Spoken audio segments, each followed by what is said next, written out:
what we came for, our speaker. And I've heard him, from the lawyers group when I've seen him there. I finally got him. And I want you to present Tom Cruise, or we could call him Big Daddy, whatever you want to call him. But, yeah, Big Daddy.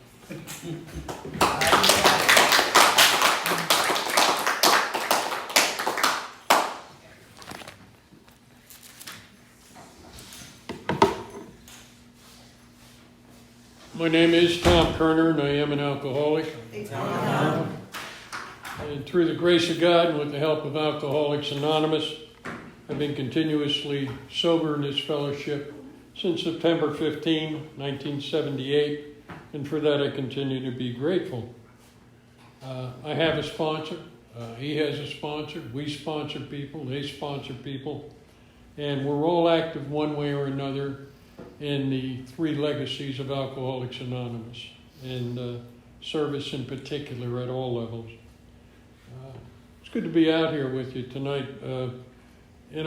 My claim to fame really is being Johnny Tatum's sponsor. Every once in a while I'll get a phone call and I'll say, are you Big Daddy? And I say, well, yes, I am. And I said, are you Johnny's sponsor? Well, yes, I am. And I figured they're going to invite me to speak at some huge event and this type of stuff. And they say to me, well, do you have his number so we can call him? I say, well, no, I don't. We've had a lot of fun over the years.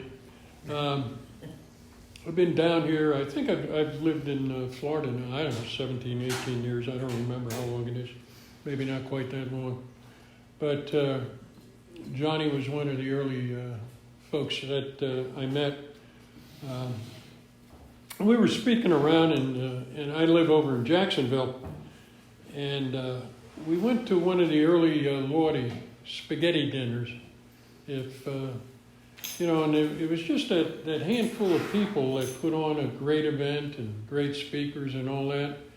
And I was kind of ashamed. We went back to our groups in Jacksonville and said, you should see what this, handful of people is putting on.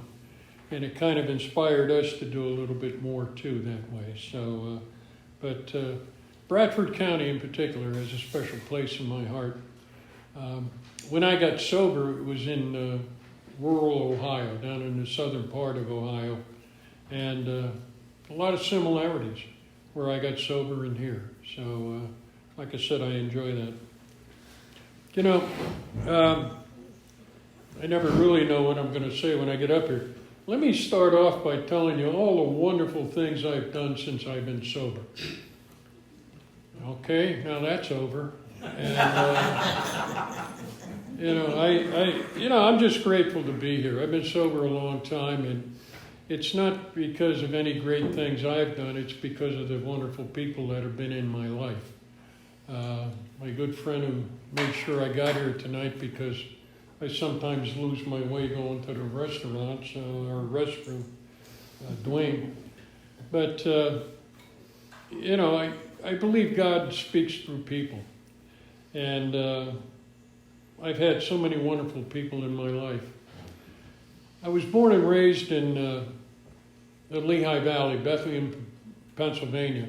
It's on the eastern side of Pennsylvania, just north of Philly and just east of New York City, about 70 miles east of New York City, about 50, 60 miles north of Philly. So, we had a pretty good upbringing and all that stuff. Fairly normal childhood, nothing unusual. Went to school in Dayton, Ohio, University of Dayton, met my wife to be there, graduated from that, and we got married and moved around Ohio. We had our first child, Jen, down in Cincinnati. Moved up then to Columbus. We had our son, Bill, up there. I took a series of different jobs, and we ended up in a little town called Portsmouth, Ohio. Now, my drinking started, I don't know, I did a little bit of drinking in high school. Nothing, I didn't really get any great shakes from it. But when I got to college, I was pretty good distance from home, didn't have the interstate system in those days that they do today. And I was on my own, and I loved it. And I found beer. And what I found with alcohol, the beer and alcohol, is that, I suddenly started to feel comfortable in my own skin. Prior to that, I was either, I felt kind of inferior to everybody. I think just about every teenager everybody that reflects on their teenage years, I think that's somewhat true. But I felt comfortable. And then I felt empowered, and then I felt better than, and wow, it gave me energy. So I really, took off. My drinking really went to different levels, higher levels in college. It's kind of funny, in Ohio at that time there was 2 levels of beer. There was 3-2 beer, which you could drink 18 to 21, and then it got, 6% we'll call it, and that was for 21 and older. Well, of course, what we always wanted was a 6%. Did it make any difference? I don't know. I got just as drunk on 3-2 as I did on 6%, but it was the important thing. I met my wife, like I said, to be in college, and I fell in love with her. But it's kind of interesting, as I look back, my drinking was more important to me than anything else at that time. It's the old story, the man takes a drink, the drink takes a drink, the drink takes a man. And in a short period of time, I became a full-fledged alcoholic. Alcohol meant more to me than anything else. And so we dated, and I kept on a good front around her, and she thought I could control my drinking well because I could drink so much compared to other people. And I didn't, get crazy right away, not that she saw. So she thought that was a good sign. She found out later it wasn't. Proposed, we got married and everything, and we moved to Cincinnati as we graduated from college. And she really started to find out what she had gotten into. Because as an alcoholic, I didn't take a marriage partner, I took a hostage. And all of a sudden, if there was something wrong, it wasn't my fault. If she were a better mother, if she were a better wife, a better cook, a better this, a better that. And she was a wonderful person. There was no better woman that I know to this day than her. And I still loved her though. So it was that constant struggle.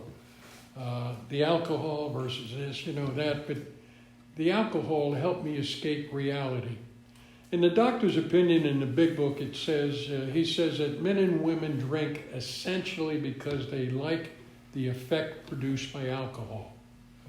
Now, I don't know about you, but the effect alcohol produces in me is it almost immediately alters my perception of my reality. Almost immediately.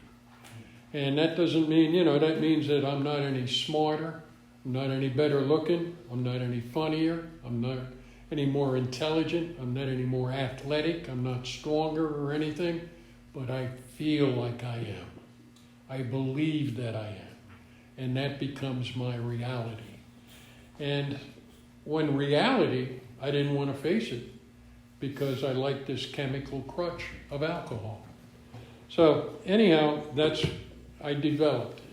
And I've been in sales all my life, and I was fairly decent at it.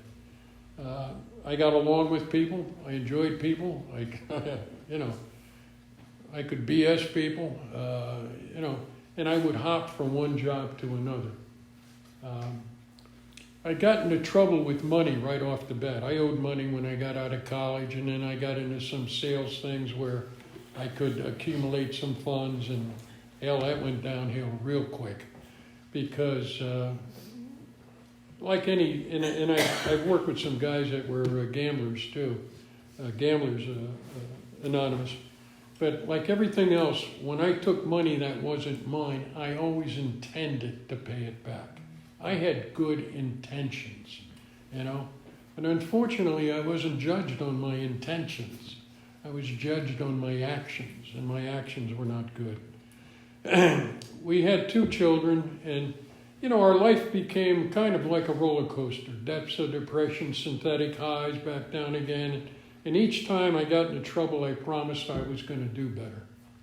And she just couldn't understand why I couldn't do better.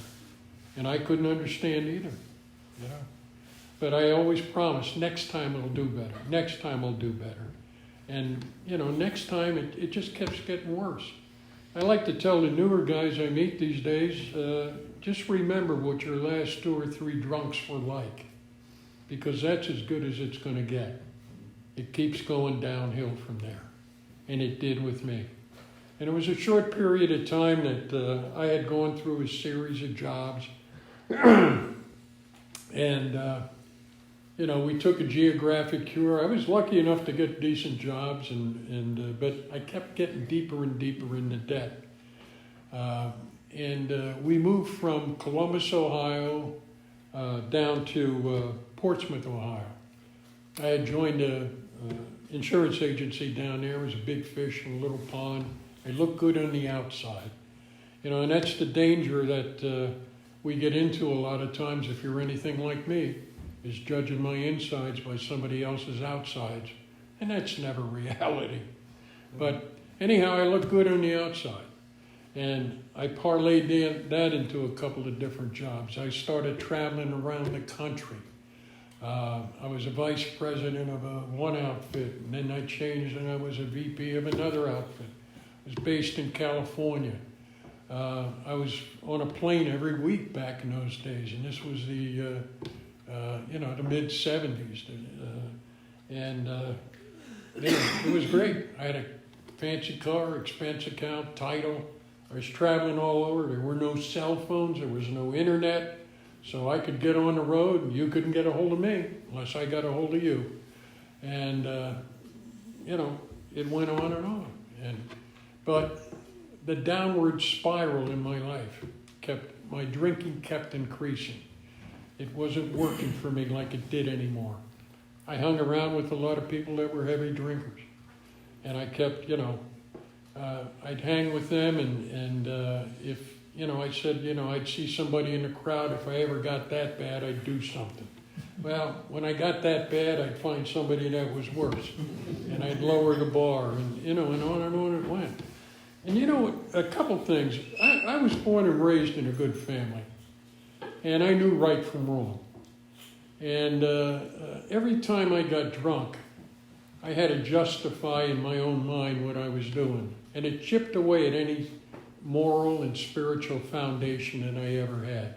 So by the time I finally did hit the doors of Alcoholics Anonymous, there was there was no basis left. There was no foundation left, spiritually and morally. Mentally, this is a physical, mental, and spiritual disease, and so is recovery. Physically, I was surviving. But I was a blackout drinker. Blackouts, we seem to be functioning somewhat normally to other people, but I didn't remember anything for long periods of time. So my wife would say, "What's wrong? What can I do better?" All that type of thing. And, and I really didn't know. And when I promised that I wasn't going to do this anymore, if I sounded sincere, it's because I was at that time. I really meant it. But the 2 biggest enemies I find of alcoholics are isolation and procrastination. Yeah, but if you let me alone, I'm going to get this handled. But I'll handle it tomorrow. Okay? I'm just going to take the edge off today. I know I can quit anytime I want. I'll do it tomorrow. And, that kept me going for a while. But then it deteriorated again and again. That big fancy job. And unbeknownst to me, my wife went to Al-Anon at this time. Sue was in Al-Anon 7 years before I got sober, thank God. Because she's the glue that kept the family together. She's the one that had the courage. She's the one that had the balance. She's the one that cared enough about the kids. She never spoke bad about me to the kids. And she would just tell some of the Al-Anon literature, she'd say, Daddy's sick, and he's going to try to get help. And I love Al-Anon, and I just, it saved my life, my family, and her life too. So anyhow, we were down in Portsmouth, Ohio. I had that big fancy job. I'm traveling around the country. And long story short, I lost that job. Well, that's not true. If you lose something, that's because you misplace it. You don't know where it is. I knew where that job was. I just couldn't have it anymore. I got fired. And they had had enough. And, my whole world came crumbling down. I had also had a side business where I was embezzling some money from my own business and from other men I was in business with. And all of this came crashing down in the summer of '78. Didn't know what I was going to do. Didn't know where to go. I considered suicide, but that was not an option. Something just said, I can't do it. If I did, I felt I'd have to come back and do this all over again, and I didn't want to start that all over again. So that was my higher power just guiding me again. So finally, in desperation, I had been drugged to a few AA meetings. I saw you folks, and I thought, if I ever got that bad, But I didn't know how that bad was. And I had no place else to go. I was deep in debt. My family had had enough. They were leaving me. I drank the house away. We were in foreclosure. I was in business with some nasty people I owed a lot of money to.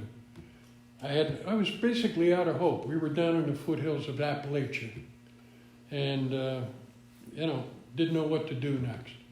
But I did remember AA, and I went back, and it was a Friday night meeting I went to in Portsmouth, Ohio, and there were three guys there that really worked with me. A guy named Chuck Hall, and he was a long time sober. He had actually been directly sponsored by Dr. Bob. Dr. Bob sponsored a lot of people in those days, took them through the steps, and then turned them over to more local people. And then the guy that I really clung to, Red, who was my sponsor directly. And, I went into the meeting and I saw Red there. Now, the reason I could relate to Red was only sober, I think, 4 or 5 years at that time. Chuck was sober, 30 years. I couldn't, I never drank that long.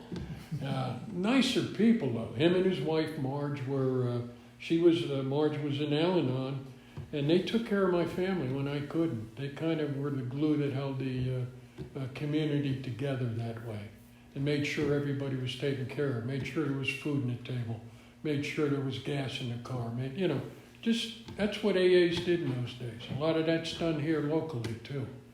And that's the way AA was worked and helped us get through it. So anyhow, I walked in there and I heard the laughter. And at least in Ohio, a lot of the churches, they would have AA, they'd have an Al-Anon, maybe down the hall in another meeting room. And when we moved up to the Cleveland area, we had AA, Al-Anon, and Alateen, all in the same complex, different rooms, obviously.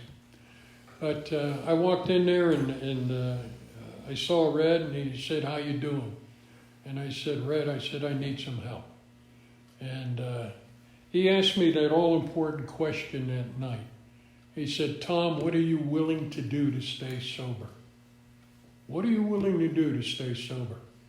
And the answer I gave Red that night has not changed in over 43 years. The answer is absolutely anything. I had had enough.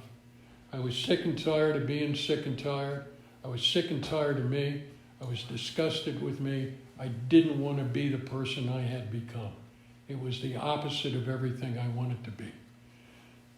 So I said, he said, "Okay." He said, "Maybe we can work with you." And then he said, "There's a few things we want you to do." And then I had second thoughts, and I'm thinking, well, maybe I overreacted a little here. Just about everybody we see comes in that way almost. But he said to me, he said, "Maybe you're teachable." He said, "Maybe we can teach you some things." And the first thing they taught me was, that there's a higher power out there. And that higher power will give me what I need, not always what I want at that time. Over the years, my higher power's given me both. I don't have a problem with that. And he said, we're going to teach you some things. And one of the first things he taught me was about material things. You know, up until that point in time, I figured if I had more material things than you, I was obviously better than you. If you had more material things than me, you were a lying, cheating thief. Because I was honest. I really believed I was honest when I came in. And further from it. He said, material things, he said, they're not important. He said, God just lends us people, places, and things. He said, when somebody passes on, he said, they don't take any of this crap with them. He said, you know, what they take is what's inside. He said, material things aren't that important. And he said, you know, our lifespan on this earth is so short anyhow. There's got to be a lot more to it than that. And he taught me about wants and needs. And like I just told you, he said, God will give you what you need. But you're human. You'll always want more than what you have. In my case, I don't know about you. He said, if somebody gives me a 60-inch TV, that's fine, thank you very much. Now I want a 72-inch. You know, somebody gives me a brand new car, a 2021 vehicle, thank you very much. But I see that 2022 coming out. I'd like one. It's human nature a lot of times in my case. And I understand that in working the steps in the program, why that is in me today. He started taking me through the steps in the big book. I didn't remember a lot of that early on. But I respected them, and I saw these guys, and they were getting by. And the main message they gave me was one of hope. The first thing they told me was I didn't have to live like that anymore. You know, they asked me, you having problems with drinking? And I went through the whole litany of what was going on. And they said, you don't have to live like that anymore. And, you know, okay. You know, so we started going through the steps in the book. Now, I got to tell you why I picked Red. Red, like Johnny had a sawmill, but their similarity ends. Red was a wonderful man. He was kind of semi-employed. Hell, I don't remember how old he was at the time. Probably, you know, real old. I figured in his 60s or something. And he had a little one-man sawmill, but it was kind of metal roof, lean-to, and sometimes it worked, sometimes it didn't. He really didn't push a lot. But he was kind of a round fella. He had a beautiful smile on his face. Kind of reminded me of some of the old Santa Claus posters, you know, the rosy cheeks and the red nose, twinkle in his eye. And he just made you feel comfortable and feel at home. And he had a sense of humor and just a contagious laugh. And he has a favorite story of mine that he used to tell, and I'll share it with you because it's in his honor. But Red would talk about moonshine. And I drank a lot of stuff, but I never had any moonshine. But he would talk about getting it in mason jars, because this was the foothills of the Appalachians down there, and it was easy to get. And he would talk about sometimes they'd peel a birch bark and put it in the moonshine and maybe give it a little bit of flavor. But he would talk about getting his moonshine, putting birch bark in there and drinking it before the birch bark got wet. So he liked it too. But one day he was out fishing, and he was, you know, a slow meandering stream. We have some around here.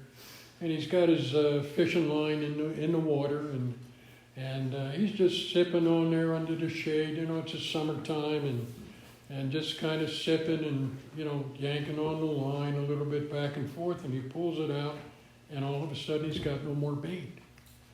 And he looks around, you know, doesn't see any bait around there, and, you know, he wasn't a stupid man. You can't catch anything without bait.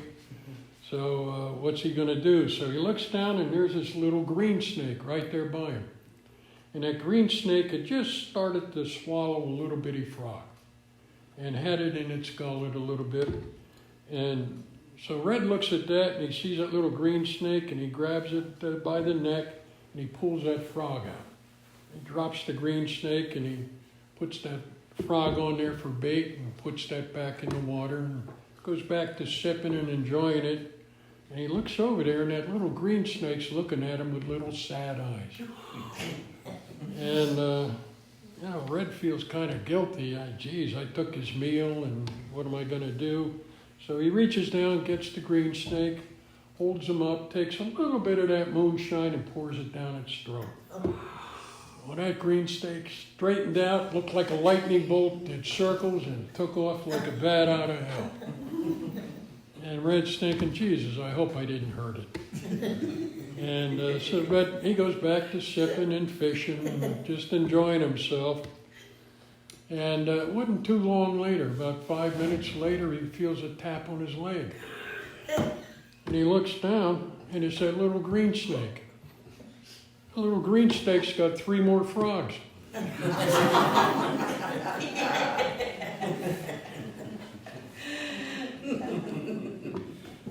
And that's the way Red was. He always made everybody feel comfortable with it. But, these men showed me through their actions. We did 12-step calls together. They took me out on those, and they never did one alone. I was working a hotline in Portsmouth, Ohio, and that days we shared the hotline with it was in a little, I think, mental health type place. There was a suicide hotline in there, the AA hotline, it was all local stuff. It was before all the big insurance companies and everybody got involved in recovery. Well, not recovery, in sobriety. A big difference between sobriety and recovery. And, so we did stuff like that. I was scared as hell. Answering a hotline when some drunk called, what am I going to do? They taught me things like going around the room and shaking hands before a meeting. And they said, you see a new man over there, go say hello to him. I said, well, what am I going to say to him? I mean, hell, I was just a few weeks sober myself. They said, well, just go say hello. What if he asked me something? And, so what? Well, what if I say something and he gets drunk? I said, that ain't going to happen. They said, you don't have to worry about it. They said, if a man wants to stay sober, you can't say anything wrong. And if he wants to get drunk, you can't say anything right. But you have to be speaking from your heart, not your head. And, that's always stayed with me. Sometimes I like to speak from my head, but it always that haunts me to get back into speaking from the heart. Because we as alcoholics, we know when we share with each other, whether it's from the head or the heart. And I don't have a lot of use for people that always talk from the head. Is that judgmental? Hell yeah. I don't give a damn. I've been a delegate and from up north, and they said, well, we don't judge people, but we make loving assessments. And no, I do that a lot. They got, within the first year, I was out of hope, I didn't know what to do. But I did what they did on a daily basis. I didn't drink. And I was scared as hell, but I did. I watched them. I watched what they did. And within that first year, some amazing things happened. I made amends as best I could. I couldn't pay back all this money I owed. But I made amends as best I could. I got an offer from a company I used to work for that I left on good terms. And they moved us up the Cleveland area. And, we couldn't have afforded to have done that. So things, circumstances, things kept happening, good things happening to us. We were living up, Sue got a little job up there. I was back with the company I worked for. We were starting to get our life together again. We were starting to build. And I was up there, I think it was about a year and a half sober. And I know it was about a year and a half sober. We had been up there, I don't know, probably 9 months or so. And I got a registered letter in the mail one day. It was from a court in Columbus, Ohio. And it was these people, they were not just suing me, but they were looking to prosecute me. And the money I had taken was certainly a felony conviction and then some. And, you know, once again, I looked at this and I was immobilized by fear. You know, I didn't know what to do. I didn't have the money.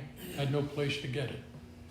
So I went to a meeting that day. I think I got the letter like on a Tuesday or something. I went to a meeting that night, sat in the back of the room, you know, people saying, how you doing? Fine. I left the meeting, but I didn't take a drink. Wednesday came along, same thing. Stumbled through the day. Just all of these things going through my head. This is going to happen. That's going to happen. I was upset for a couple of reasons, but the main reason was, you know, we were just starting to build things. My family's hope had just been building back up again. And I just couldn't witness what I was doing to them again. Because you see, the ones that really get hurt by this disease are not the ones necessarily we love. It's the ones that love us and the ones that have been through so much with us. And my family had been through hell and humiliation because of me. And so, you know, all this is going through my head. And I might have to go to jail for it. And, you know, what's going to happen to them? And, you know, Thursday came along, same thing. Stumbled through the day. Went to a meeting that night. Didn't really talk to anybody. Didn't know how to bring it up. But I didn't take a drink. And Friday came along, and by this time we had a new home group in Seven Hills. Serenity. It's still there today. Different church. I talked to one of the guys up there I still sponsor. I talk to him at least once a month. And I walked into that meeting, and one of the guys at the door, just one of the guys from the group, and this is the importance of a home group, looked at me and said, wow. He said, you look like hell. What's going on? And that's all it took. You know, and I told him, and I dumped on the table my tale of woe. And this is going to happen, and I'm being sued, and I'm going to go to jail, and the family, and this, and that, and all of that. And, you know, I don't know what the hell to do. Got no way to pay this off. And he looked at me, and he said, wow. Oh, hell, I knew it was wow. I wanted to hear the nice sound of a pen scratching on a check, you know, or something along that line. I was looking for, you know, what's the magic thing to get out of this? And he says to me, he said, are you praying? I said, am I praying? I said, hell yeah, I'm a year and a half sober. Of course I'm praying. He said, what are you saying? And I said, God, get rid of this crap. Please. Because I'm a year and a half sober and I had manners now. And he said, that's not the way to do it. I said, it must not be because it's not working. He said, when you go home tonight, he said, get down on your knees and say something to this effect. God, I'm not asking you to get rid of this for me. I'm asking you to give me the strength to bear it. And I went home that night and I got down on my knees. And that's the prayer I used. God, I'm not asking you to get rid of this for me. I'm just asking you to give me the strength to bear it. You know, I got the strength, and we got the strength to get through that. And situations, different things fell into place. I can't give you bit by bit exactly how it happens. I don't remember a lot of it anymore. I just remember going day by day, talking to people now, doing things, saying that prayer, learning how to pray for the first time in my life. Because I found out that God isn't going to do it for me, but he'll give me the strength to do anything that I need to do. All I have to do is ask. And that's been true all my life. We've been through a lot of tough times sober. Been through a lot of good times sober. And that understanding and faith in my higher power continues to grow. In Cleveland, I was very blessed. Excuse me. I got elected to the board of the Cleveland Intergroup, the third oldest intergroup in the country. I think there was, I don't know, either 9 or 11. I don't remember the number anymore. It was a 3-year term. And I was privileged to serve on that. My wife was elected as delegate to Al-Anon, and that was a 3-year term for them. But in the middle of this, we had some job changes, and I had to move. And we took a promotion and transfer to New England. And we moved up to, we ended up in New Hampshire. And that was tough. That was a tough move. New Englanders are not by nature warm and fuzzy people. They're not bad people. I think it's the long nights and the cold nights and all of that.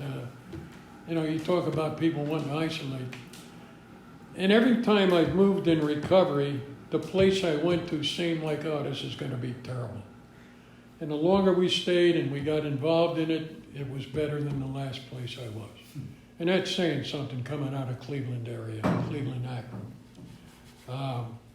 So we got involved up there, make a long story short. I ended up in the service structure. We didn't do a lot of that in Cleveland, that was all intergroup. I ended up in the service structure up there, GSR, and I was area chair and finance chair, and we had conference chair. We had an annual convention every year, and I was in charge of that for a lot of years. Got to meet some great speakers. I had Clancy speak for me a couple of times. Sandy Beach, a guy from New England, Johnny Indian, had a great story.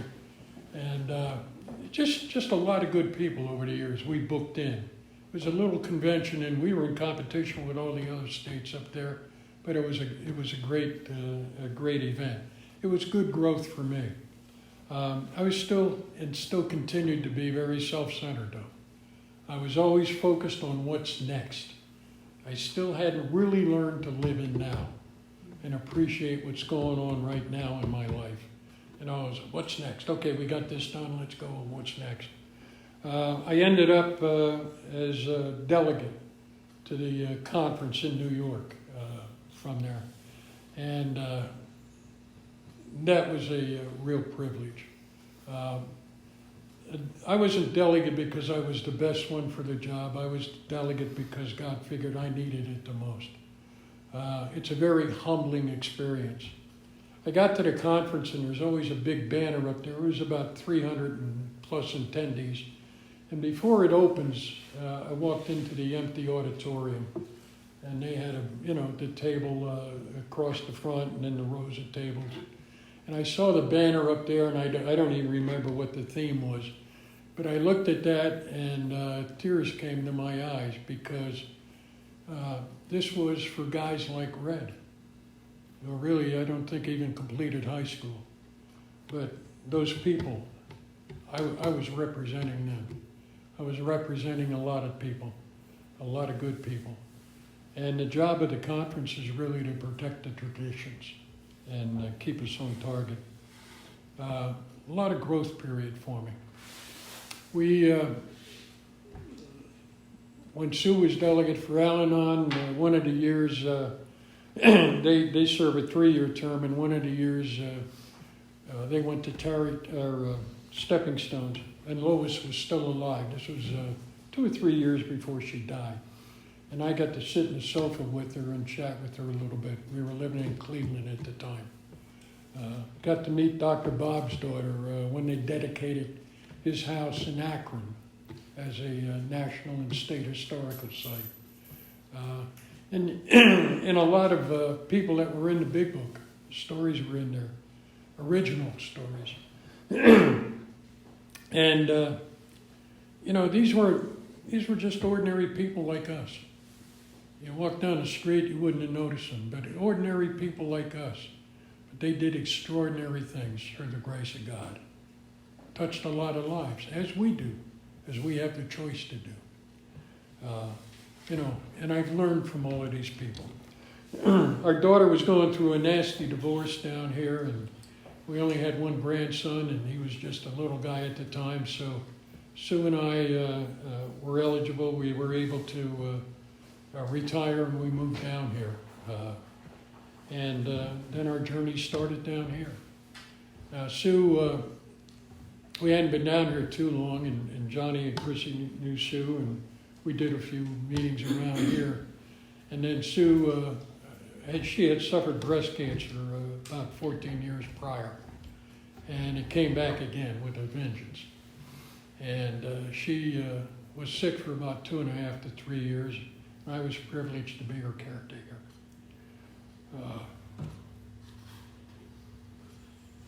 It's no way in making up or making amends or anything like that, but it was just a privilege because God could take a piece of crap like me and turn that person into something that could do something worthwhile for somebody else. And I learned more about being selfless through that than anything. We started some big book studies up in New England in particular. Joe and Charlie tapes, that's been my original guidelines from that. And we brought some of that stuff down here and started book study down here. And the more I study the book, and Johnny and I have done some of the steps together, and I learn more from these guys than I've ever taught them. It's just, I watch people. I look at people today, and it's not what you have, it's what you've overcome. And as I hear the stories, and I see how people grow and develop, and just the wonderful things that are accomplished today through recovery, it just continues to amaze me. I'm in awe. As I study the steps today, selfishness, self-centeredness, step 3 in the big book. That's the root of my troubles. Driven by 100 forms of fear, self-delusion, self-seeking, we step on the toes of our fellows and they retaliate sometimes. But above all else, we must be rid of this selfishness. We must, or it kills us. And the transition in the big book between step 3 and 4 says liquor was but a symptom. We had to get down to causes and conditions. And that's why we do steps 4, 5, 6, 7, 8, 9. We do the first step, 9 steps manually, so we can do 10, 11, and 12 on a daily basis. Okay? Because step 10 is really a condensation of the first 9 steps in a lot of respects. Step 10 tells me to continue to watch for selfishness, dishonesty, resentment, and fear. And it says when these crop up, not if, when. And it tells me what to do. And, it sets the tone. It lets me know that on a daily basis, I'm going to be human. Because it also says in step 10 in the big book that we are not cured of alcoholism. What we really have is a daily reprieve, contingent on the maintenance of our spiritual condition. A daily reprieve. That's all I have. Contingent on the maintenance of my spiritual condition. So step 10 sets it up for me. Step 11 gives me a detail of how to get through the day, how to get through the night, how to get through the morning. Step 10 or step 11 says, it gives me that checklist, the nighttime checklist. Was I angry? Stop. Do I owe an apology? Stop. Was I kind and loving towards all? Stop. What could I have done better? And I think if we learn anything, or if I learn anything from steps 10, 11, and 12, step 11 says, what could I have done better? Because we're not all, we're learning. I take a look at things. Did I do that? Could I have done that better? I'll tell you, in my case, every day, that's an affirmative. But the main thing is my prayer each day is, God, help me be a better man than I was yesterday. And some days I do better than others. And then we get to step 12 in the big book, chapter 7. And it says, nothing so much ensures immunity from drinking as intensive work with other alcoholics. It works when all other things fail. It doesn't say I have to sponsor everybody, but it does say I can work intensively with them. And it starts out a lot of times with a handshake. Recovery is not an exercise in convenience. Although I seem to see a lot of that around today. Well, I'd like to do that, but I'm kind of busy. Well, that's a mixed crowd. Okay. It's not a matter of convenience. It's a matter of responsibility.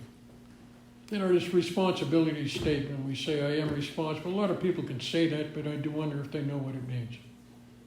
You know, I was on commission only, and I lost my job the second year I was delegate. But we got through it. We had different things. You can overcome anything.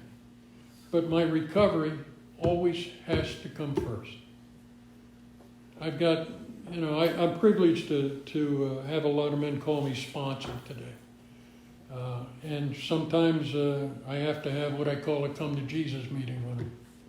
Every once in a while. Most of them not so. But every once in a while, I got one now. And he's not a bad person.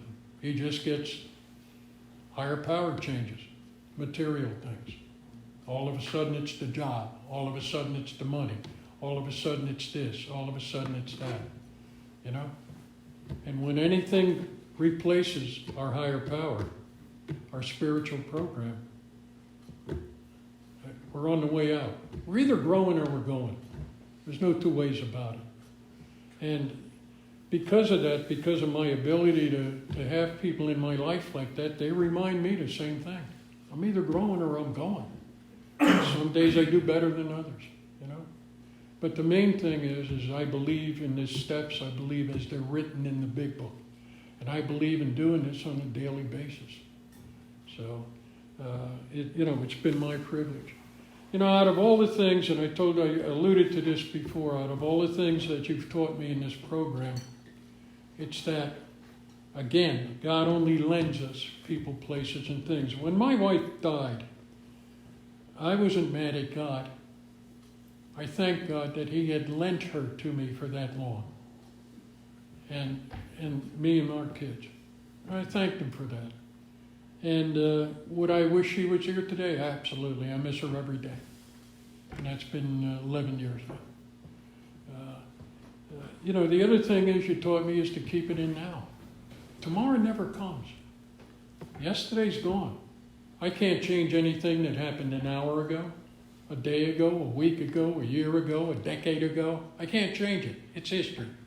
And tomorrow never comes.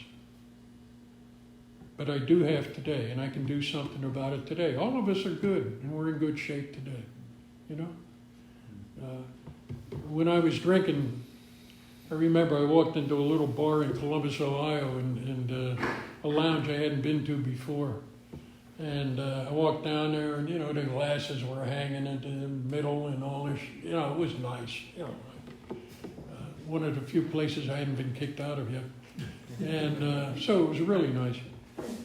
And they had a sign down there, and it said, "Free beer tomorrow." I'll stay here and have a few today, but I know damn well where I'll be tomorrow. So the next day came, and I came back in, and the guy said, "What do you have?" I said, "I'll have some of that free beer." He said, "Read the sign. Free beer tomorrow." I said, "I must have the wrong day." I ain't the brightest bulb. I don't know how long it took me to figure that out. But it's a lesson that stayed with me anyhow. It's a privilege for me to be here with you tonight. I am grateful, and I admire Johnny immensely and all the work he's done. And he hates this when I say that stuff, but he really is a lot of the glue that helps hold the community together, as the work is that you folks do. You all help each other. We all help each other. We all care about each other. Anything I can ever do to help you, you let me know. But thanks for letting me share with you. It's been my privilege. God bless you.